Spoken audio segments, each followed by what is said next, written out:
തർക്ക വിഷയമാകുന്നത്. Kerala vision news, Kasaragod. ഷിരൂരിൽ മണ്ണിടിച്ചിലിൽ കാണാതായ അർജുനായുള്ള തെരച്ചിൽ 8ാം ദിവസവും തുടരുകയാണ്. കരയിൽ ലോറിയില്ലെന്ന് സൈന്യം സ്ഥിരീകരിച്ചു. പുഴയിൽ നിന്ന് ലഭിച്ച സിഗ്നൽ കേന്ദ്രീകരിച്ച് പരിശോധന തുടരാനാണ് തീരുമാനം. വിവരങ്ങളുമായി മേഘ്ന മുരളി ചേരുന്നു. മേഘ്ന, 8ാം ദിവസമാണ് അർജുനായുള്ള തിരച്ചിൽ പുരോഗമിക്കുന്നത്. സൈന്യത്തിന്റെ ഭാഗത്ത് നിന്നും അറിയാൻ സാധിക്കുന്നത് കരയിലില്ല.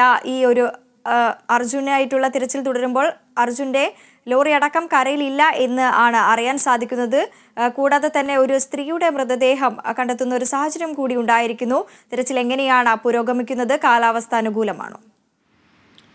വൃന്ദ, ഷിരൂരിലെ അർജുനായിട്ടുള്ള തിരച്ചിൽ 8ാം ദിവസത്തിലേക്ക് കടക്കുമ്പോൾ കൂടുതൽ ആശങ്കകൾ ഉണ്ടാകുന്ന ഒരു സാഹചര്യമാണ് മേഖലയിൽ നിന്ന് പറയാനുള്ളത്. അതായത് ഇപ്പോൾ നൽകാനുള്ള ഒരു വാർത്ത എന്ന് പറയുന്നത് ഈ മണ്ണിടിച്ചിലിൽ കാണാതായിട്ടുള്ള ഒരു സ്ത്രീയുടെ മൃതദേഹം, സന്ന ഹനുമന്തപ്പ എന്ന കർണാടക സ്വദേശിയായിട്ടുള്ള സ്ത്രീയുടെ മൃതദേഹം ഇപ്പോൾ ലഭിച്ചിട്ടുണ്ട്.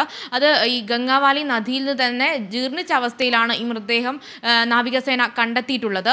ഇത് കൂടുതൽ ആശങ്കകൾ ഉണ്ടാക്കുന്നു. അതായത് ഈ ഒരു ഈ വലിയൊരു പ്രകൃതി ദുരന്തത്തിൽ കൂടുതൽ ആൾക്കാരുടെ മൃതദേഹം ലഭിക്കുന്നത് വലിയ ആശങ്കകളും ഈ അർജുന്റെ കുടുംബത്തിനടക്കം വലിയ ആശങ്കകൾ ഉണ്ടാക്കുന്നുണ്ട്.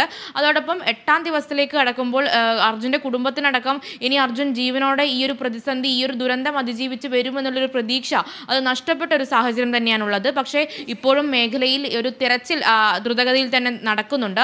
നാവികസേനയും കരസേനയും സ്കൂബ ടീം അംഗങ്ങളടക്കമാണ് ഇപ്പോൾ ഈ പരിശോധന നടത്തുന്നത്. പക്ഷേ വെല്ലുവിളിയാകുന്നത് ഇവിടുത്തെ കാലാവസ്ഥ തന്നെയാണ്.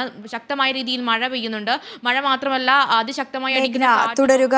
ഇപ്പോൾ അർജുന്റെ ഭാര്യ സഹോദരൻ ജിതിൻ നമ്മളോടൊപ്പം തുടരുന്നുണ്ട്. ശ്രീ ജിതിൻ, ഇന്നത്തേക്ക് 8ാം ദിവസമായിരിക്കുന്നു അർജുനായുള്ള തിരച്ചിൽ പുരോഗമിക്കുന്നത്.